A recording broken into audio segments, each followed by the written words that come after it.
Assalamualaikum warahmatullahi wabarakatuh. Urang lajengkeun macakeun tafsir juz amma karya Ustadz Uus Suhendar. Ayeuna urang masih di bab muqaddimah.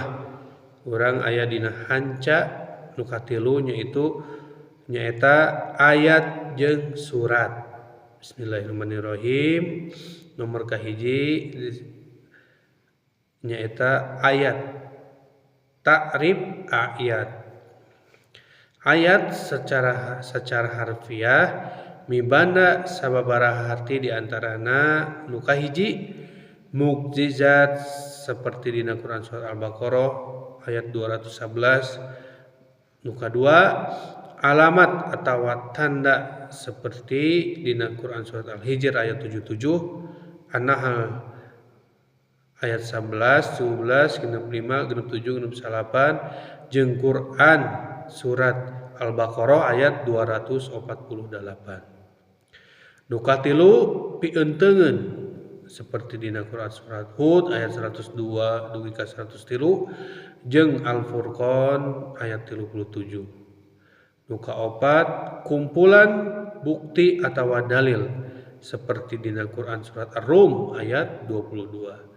Sedangkan nurutkeun istilah sakumaha dijelaskeun ku Muhammad Al-Zarqani pangarang Manahil al-Irfan fil Ulumil Quran yen ayat teh mangrupa kumpulan kecap nu mibanda awal jeung akhir dina surat anu aya dina Al-Qur'an. Anu kadua jumlah ayat. Ngeunaan jumlah ayat anu aya dina Al-Qur'an para ulama nyebutkeun 6.200 leuwih lantaran ahli Kufah mah sakumaha dikutip ku Wahbaz Zuhaili nyebutkeun 6.226 ayat. Sedangkan ulama Madinah nyebutkeun 6.217 ayat.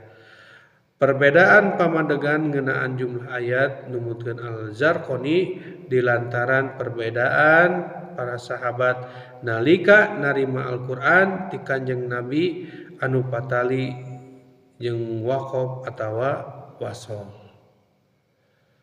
Sakitu heula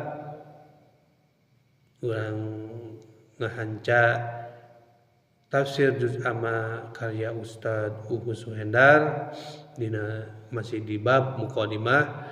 Urang lajengkeun deui sanes waktos mugi aya manfaatna kangge khususna kangge abdi pribadi umumna kangge anu ngadangukeun video ieu. Qulu qouli hada wa astaghfirullah li wa lakum.